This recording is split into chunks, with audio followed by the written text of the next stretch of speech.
Two guys have Minnesota sports flowing in their veins. Mackey and Judd on Score North and ScoreNorth.com. All right, we got our guy Darren Doogie Wolfson here from the 5 Eyewitness News Sports Department. And we're going to start with some Viking stuff. An interesting name available that just hit the open market this week here. This little scoop session with Doogs presented by Dennis Kirk and DennisKirk.com. Over 185,000 parts, apparel, and accessories for riding season. Whether you ride motorcycles, ATVs, UTVs, dirt bikes, snowmobiles, if you're already planning ahead, winter's always around the corner here in Minnesota. They offer same-day shipping on orders placed before 6 p.m. Central Time and free shipping on orders over $89. So check them out, DennisKirk.com. Parts for over 20 different makes of motorcycles, not just Harleys, but anything you can think of. DennisKirk.com. Doogie, what's going on, man? Bill, does Dennis Kirk, is it possible Dennis Kirk and Associates can fix my older son's e-bike? Yes, I'm the idiot who approved a 14-year-old getting an e-bike that can travel upwards of 35 miles an hour. Oh, boy. Helmet, at least? We wearing a helmet? Oh, of course, a helmet, yes. Okay. Well, considering what happened to the younger son about this time a year ago, yes, very much so. That's good. You're not leaving the house without a helmet. That's good. Yeah, we'll put in a call for you at Dennis Kirk, DennisKirk.com. So give Jaire Alexander a heated rival of Justin Jefferson and the Vikings over the years. He just hit the market. The Packers and Jaire couldn't come to a reasonable new contract. And the Packers, he's not that old. He's only like 28 years old. He's been a first-team All-Pro multiple times. When he's been healthy, which is a big if because he's missed about half the available games the last couple years and even more games going back, he's been one of the best cover corners in the NFL. So let's start there with mandatory minicamp starting today. Jaire Alexander, is there any chance the Vikings sniff around there? Here is the real-time update. Well, as of about an hour ago. So we are chatting here at 10:15 a.m. Central. The text I received was at 9:42 a.m. Central. So the update as of 9:42 a.m. Central, somebody directly involved, the Vikings are not one of the teams. I can't necessarily quantify how many teams have touched base. It might be 2, it might be 4. Plural, more than 1. But the Vikings, Phil, are not one of the teams in these first handful of hours that Jaire has hit the market. Now, let me add, I was told last night that at some point going back months, I don't know the exact date, the Vikings registered some level of interest. But this may have been before Byron Murphy Jr. was re-signed. You make the move on Isaiah Rodgers, Jeff Okudah, having a better sense of Mekhi Blackman. So I can't necessarily tell you the exact date that the Vikings registered interest. But in the moment, the headline from this talking point is, in this moment, as of Tuesday, late morning or mid-morning, the Vikings have not reached out to Jaire's representation. This sort of bolsters my thought, Dukes, coming away from the OTAs thus far, and obviously the 3-day mandatory minicamp starts today. I think right now, at least, the Vikings are more comfortable with their cornerback depth than we are. Like, we think, oh, you probably need one. I don't know, and I'm not saying that can't change. But what I am saying is, again, today, I think Brian Flores is more comfortable with that room than we believe he should be. Well, agree. And I think Brian Flores also believes so much in his scheme that he can raise the level of, say, an Isaiah Rodgers, who maybe has been slept on. He told me last week he feels like he's been slept on throughout his career. Now, some of that was self-induced, right, with some of his history, but that there is this belief that the scheme they run, leading the NFL in interceptions, for example, last year, and hey, certainly had an opportunity to secure even more interceptions, that the scheme allows cornerbacks to play at a higher level than they would in other schemes. So yeah, I'm with you, Judd. It could change. I could make a logical case that you should at least do some due diligence on Jaire Alexander. Why not? Now, I don't know what the money would look like, but the Vikings have some financial flexibility. What if a Rodgers goes down early in the season or a Byron Murphy Jr. goes down early in the season? Yes, Mekhi Blackmon looks great. He'll be fully cleared for training camp. In his mind, hey, he could let loose this week at the mandatory minicamp, but there's no real reason. So like last week, limited 7-on-7. That's fine, but he did miss all of last year. Promising rookie year, don't get me wrong, but missed an entire year. So he's still, to me, at least somewhat of a question mark. Jeff Okudah, I mean, he battled an injury last year. Feels great now. Like, health is not an issue, but how much do you trust Jeff Okudah? Dwight McLaughlin was undrafted for a reason, promising, but how much do you believe in the undrafted second-year player? Then there are question marks about Isaiah Rodgers. Even if he feels like he was slept on, like, what's the ceiling on Isaiah Rodgers? Byron Murphy Jr., okay. I think he answered a lot of questions last year. You feel really good. You invested a ton of money in Murph. That's fine. But you could certainly make a case with the Super Bowl window open. To me, as much as it's going to be open the next few years, I can make a case it's the most open this year. Yes, it's still open in 26. Absolutely open in 27. But here in 25, you can make a case this is the most open the Super Bowl window will be. That you absolutely need. You can make this case. You absolutely need to add another cornerback. But in this moment, there just hasn't been any movement, whether it's Jaire, whether it's Jalen Ramsey, whether it's bringing back Gilmore or Shaq Griffin or Rasul Douglas, or even, hey, I know you had that anonymous tip on Asante Samuel Jr. going back many weeks. There hasn't been any steam on any of these available guys. I'm with you, Judd. It could change. It absolutely could change. We could be having a different conversation first week of August. I understand that. I'm admitting to that. But in this moment, I'm just telling you, real time, there just hasn't been any movement from the Vikings trying to add a cornerback. Hey, for Dukes, and then Judd, if you have any color to add to this too, just kind of switching subjects on the Vikings with Will Fries and with Christian Darrisaw, where are we at in their recovery process from their two different injuries, knee for Darrisaw, leg? By the way, Will Fries put out a great photo on his Instagram. I saw that. Of him on a boat, drinking a beverage with like a button-up shirt unbuttoned with the offensive line physique, white, bare-chested in all its glory, and then the gigantic surgical scar on his right leg. Just rocking it, living his best life. But what are we hearing about 40% of the offensive line, two guys in their prime trying to recover from injury here going into mandatory minicamp? I'll go a little bit, Judd, and then you can certainly piggyback off of this. That I have not heard of any real concern about Will Fries entering, for example, Monday Night Football Week 1 in Chicago. Yes, limited right now, but he's been in Egan doing his rehab. I haven't heard of anything that tells me that Will Fries isn't going to be available as we get toward the start of the season. Christian Darrisaw, I think it's fair to say that's a different situation. Surgery wasn't until early November, heard on October 24th. That's typically a 10 to an 11 to almost 12-month type recovery. I just don't know if you are aggressively pushing Christian Darrisaw out there on September 8th. And so I wouldn't be shocked. Now, hey, you hear rehab is going great. Darrisaw is a phenomenal athlete because you wonder about bigger type guys recovering from that type of knee injury, but he's a tremendous athlete. But I don't know if you're pushing that all the way that aggressively, like a 10-month type window. He's out there playing in real games. Like there needs to be enough of a ramp up period.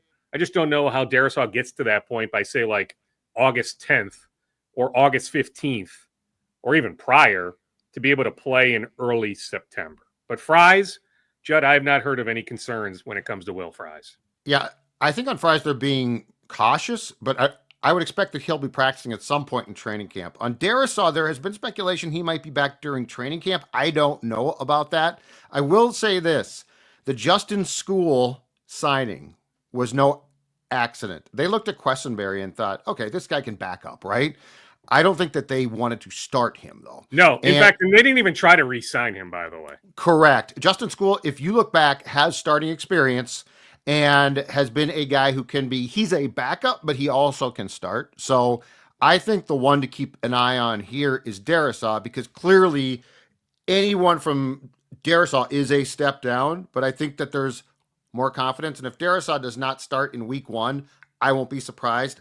I would be surprised, if Will Fries does not start in week 1. Yes. And I mean, any talk of like Blake Brandel or someone else, like to me, it's just in school, just based on everything we've observed here this spring. Getting all the reps. All signs point to how pretty aggressive they were in bringing him here. Like to me, it is Justin School as the next guy in line until Darisaw is ready to go. Yeah. I want to go back to, you brought up the Super Bowl window thing and a couple things interesting the last 2 weeks.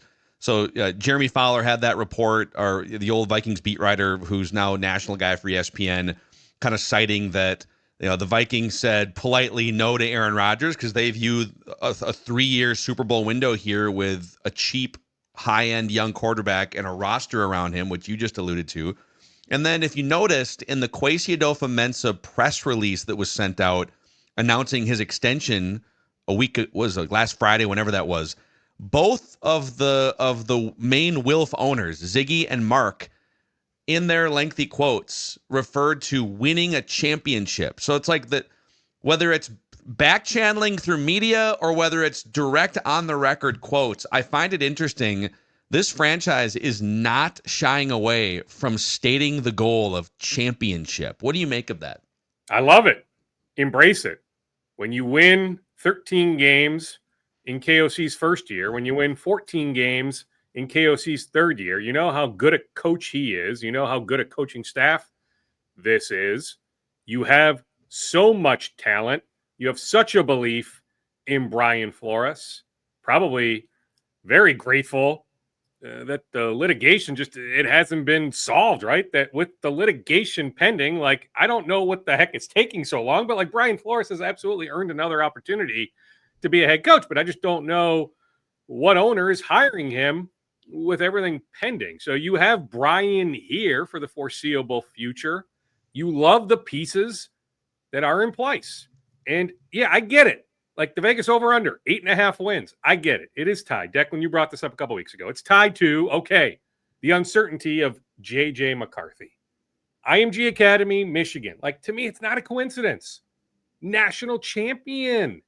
Like, he's got that it factor. And, hey, bringing in Jordan Mason, doing what they did to upgrade the offensive line. The idea is, yeah, there might be a game or two where McCarthy needs to wing it 39 to 42 times. I fully grant that, right? It's not going to be smooth sailing through 17 games. But the idea is, like, to me, KOC's fourth year, like, I don't have the rushing totals years 1, 2, and 3, but I would bet whatever those numbers are, Phil, like this fourth year, KOC, they're going to run the ball more. They just are. They are. That is the idea. When you make the move on Jordan Mason, you invest enough in Aaron Jones to bring him back. They are going to run the ball more this year than they did in 22, 23, and 24. I don't know by how much more, but I'm just telling you, I would bet right now they are going to run the ball more. And McCarthy is fully capable. Judd, you've touched on this. The arm strength is there. He can make a lot of throws. Yeah. When you've got Jefferson and Addison, I don't know. I'm not worried about J.J. McCarthy right now. I'm really not. And the Wolves have never shied away from talking about championship expectations, that pressure.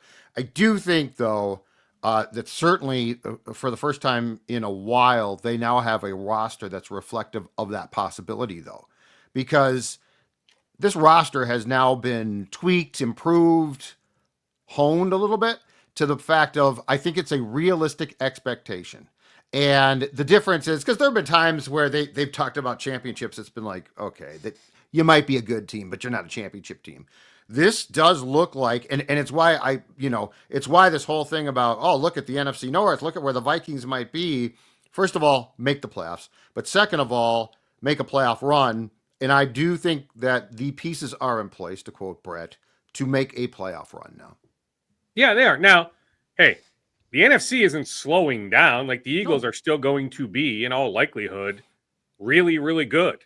Yep. The Rams look like they are going to be really, really good. I think better in the regular season this year compared to last year.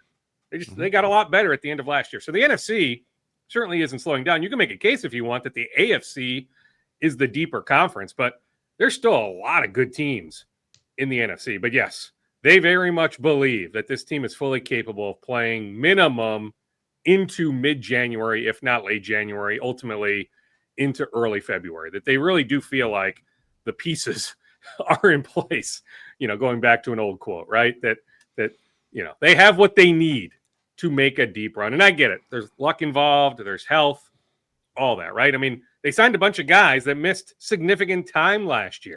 Yep. Like, do the Vikings have the secret sauce, the formula to keep these guys on the field? I mean, they feel confident about their medical and training staff, but you don't know for sure, right? So, I mean, there's a lot of things that go into this equation. But yeah, bottom line, I understand why those quotes were put out. It makes complete sense to me.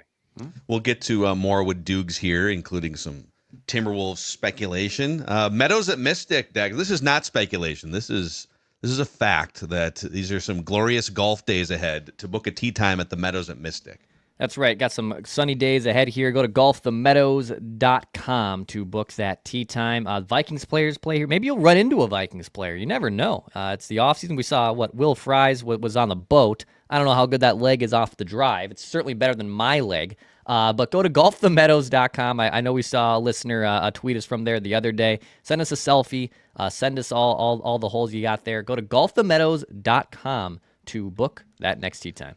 And then when you're done, you can have a celebratory legit pizza, Pep's Legit Pizza, throwback style pizza parlor vibes, that crunchy crust, that stone-baked cracker thin crust, zesty tomato sauce. This is the best frozen pizza, in my opinion, on the market right now. The Mackeys are good for, at least I would say like one a week. And sometimes even if we're really, feeling frisky, maybe two in a night. We each have our own, and we fire up some NBA Finals or Netflix or whatever it is. You can find Pep's Legit Pizzas at a store near you in the frozen section. Have an authentic at-home pizza parlor experience. So, Doogs, we've got all sorts of NBA stuff flying around here. Is there anything that you are... It feels like the calm before the storm here. The latest on Kevin Durant is that the Knicks are interested in pursuing him. I would assume that would mean that Karl is on the way out of New York. But there also might be a tie-in to Jason Kidd being potentially traded to the Knicks from... where's he right now? He's with Dallas. Well, he's with Dallas. So, yeah, I'm rooting for that to happen. So maybe my guy Sean Sweeney can get elevated in Dallas. So where are the Wolves at in this game of dominoes? Like, I guess the Giannis domino, which all is quiet right now, is the number one. Then there's KD. I'm wondering where Tim Connolly is here in the order of events the next few weeks. Well, we know Tim Connolly, based on his recent history, the Dillingham move, the Jaire Alexander move, the Gobert move, attempting on KD in February, making inquiries about De'Aaron Fox. We can go up and down the list, right? They at least make the call. They inquire. I will tell you, Phil, in the last 48 hours, reaching out to a couple NBA people that have their finger on the pulse of what's going on, people that work for teams. One told me he thinks KD ends up in Houston. The other told me KD ends up in San Antonio. Oh. So take that for whatever it's worth. Two people, right? So it's not like I reached out to 20. Two people, okay? So, whatever you think of that. I know Bill Simmons speculated he thinks the deal's already done with San Antonio. Yeah. Now, there is some, this morning steam on Giannis that he granted some interview that just published over in Europe. I think people are trying to figure out the validity, if it is a legit interview. But I will just tell you, league-wide, there hasn't been any Giannis trade steam. So, and I brought this up last week, until I hear that Giannis wants out of Milwaukee, I guess I'm just presuming that we move forward with the idea that Giannis is staying in Milwaukee. And I've brought up, hey, on KD, do you need to wait for that Giannis domino to fall? Well, no. It seems like KD is going to get traded before the draft. So we're what now? 15 days out, 2 weeks from tomorrow, the start of the draft. And so, yeah, it's going to pick up here pretty darn quick. I'm sure behind the scenes there's some inquiries. The Suns had to solve their coaching situation, figure out some front office dynamics. Well, they have figured that stuff out. So to me, it's full steam ahead. If you're Phoenix, to figure out what is the best possible offer. I do think if you think about the Spurs, especially if Giannis isn't ending up there, you have De'Aaron Fox, you've got Wemby, you've got Devin Vassell's contract, you've got Harrison Barnes' contract, you have pick 14. Like, you can keep pick 2. You can take Dylan Harper with the second pick. You have this incredible asset. Then you have the pieces to make a KD trade. Like, to me, it does make a ton of sense. The Rockets have assets too. Not that the Wolves can't make something work, but do the Wolves make Phoenix? And hey, Phoenix probably could have gotten more in February if they had pulled the trigger then compared to now. But I just don't know how the Wolves make the Suns the best possible offer. Now, I'm willing to hear feedback on that, Phil. Come back at me if you want. But I just don't know how you trump a Spurs or Rockets offer. Yeah, that's fair. So, Dukes, to go back to the deadline and the late report that emerged that the Wolves were actually involved in talks with the Suns on Durant, do we have any idea what the Wolves would have given up in that trade and if that has changed? Because we've all talked about the fact that I think the four of us have said that we would not trade Jaden McDaniels in a Durant trade. But I'm just curious if there's any steam out there about if Tim Conley ever entertained McDaniels going to Phoenix in a Durant trade. I have not heard that Jaden was on the table in February. I mean, logically speaking, with the second apron restrictions needing to make pretty much dollar for dollar work, yeah, like Julius Randle had to be involved. Yes. And hey, it's a credit for Julius, playing his best basketball. Well, except for maybe the Thunder series, but against the Lakers, against the Warriors, playing at such a high level, his best basketball of the year, and still an excellent player. Now, we can debate whether we enjoy the style that Julius Randle plays, but you can't debate, like, really good, solid player. But just to make money work, like, you had to include his $30 million just to get in the neighborhood of Durant's salary. So it had to be Randle. But outside of that, Judd, and just not hearing that McDaniels was on the table, I don't know every single piece. But I'm just telling you, logically speaking, Randle would have been out the door. It is interesting, though, that on the day of the trade deadline, it's possible the Wolves' opinion of Julius Randle and Jaden McDaniels was very different because Randle like really assimilated after the trade deadline and played some of his best team basketball. And Jaden, after that point as well, because Randle was out like through the trade deadline, Jaden was a double-double machine and kind of showed you this next level. So it's something we may never know officially, but what did the Wolves and Tim Connelly think of those players on January 30th compared to April 30th after they're pummeling the Lakers in the first round of that series? I'm not sure his opinion from January 30th to April 30th swayed much on Jaden McDaniels. Like, I think January 30th, it was a super healthy opinion of Jaden McDaniels. Julius Randle, okay, fair to wonder about that. Remember last week I brought up the name Darius Garland. I just said, it sounds like no, not an option. Now we hear on Monday that he underwent some sort of procedure on his foot, or maybe more specifically toe, that he's out 4 to 5 months. Now, I don't know if that would necessarily handcuff me. Like, if you could complete a trade for Garland, if you had all the medical records and all that, now there's an injury history there with Darius Garland. There is. Something you would have to be cognizant of, and it would take Jaden McDaniels, right? Undoubtedly. I mean, that's speculation, but I don't think you're getting Darius Garland without giving up Jaden McDaniels. But I just, going back to last week and now the news of the surgery, putting him out 4 to 5 months, I don't see a scenario where Darius Garland is ending up here this summer.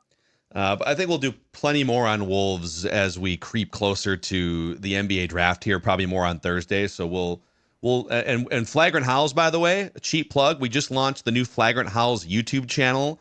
Yesterday was the first episode, and technical problems be damned. We had to glue some things together, but we gave you some it's probably not going to happen, but some fun Giannis trade scenarios and stuff. Well, I heard an episode. So I drove to Sioux Falls on Saturday morning. So Doogie, the older son, played in a baseball tournament at the T. Denny Sanford Sports Complex. Beautiful complex, although overpriced. A lot of things I don't agree with, but hey, nice complex. It also would have been nice if T. Denny could have, instead of cutting the check for that, cut a check for Gophers Athletics, but that's a different conversation, and that's Norwood Teague and some other people to blame. But anyway, was in the car for, nearly 4 hours Saturday morning. So I listened to one of your recent Flagrant Hows episodes. The anonymous tip line was classic.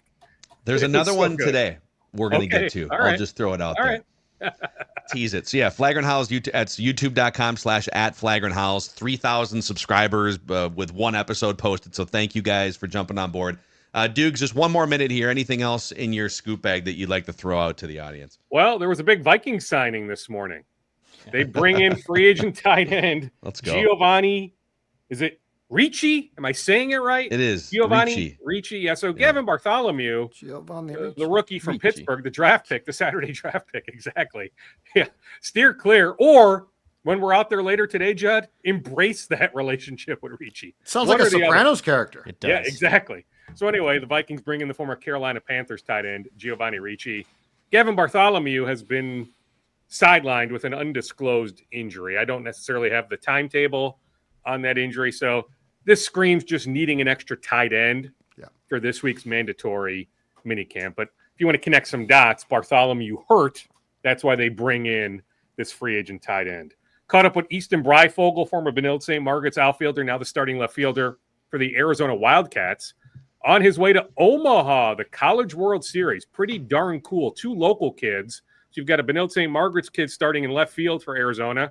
Then you've got their starting third baseman, Maddox Milahakis, from Hopkins High School. So you've got a Hopkins kid and a Benilde St. Margaret's kid starting for a team in the College World Series. That's cool. But the update, for sake of this conversation, Breyfogle had to leave Sunday's game against North Carolina. They eliminated 5-seed North Carolina on Sunday. There was a collision at first base. He had to be removed from the game. He's fine. He told me he's fine. He is ready to go. They open up the College World Series against Coastal Carolina on Friday. All right, Dukes. By the way, a shout out to Easton's dad, Todd. I used to play a ton of poker with him back in the day, and he's going through some health issues. And so shout out to Todd Breyfogle. All right, Dukes. We'll catch up later this week, man. All right, boys. Where's Marco Rossi getting traded to, Judd? Oh, man. He shouldn't be traded. I know, but I think it's I'll just say happening. So where's he going? I'll just say that. All right. Well, but I'm telling you, I think he's going somewhere. So where? Philadelphia. There you go. All right, boys. We'll talk on There it Thursday. is. All right, Okay. Dukes. See you, buddy. Darren Doogie Wolfson, Minnesota Sports with Mackey and Judd.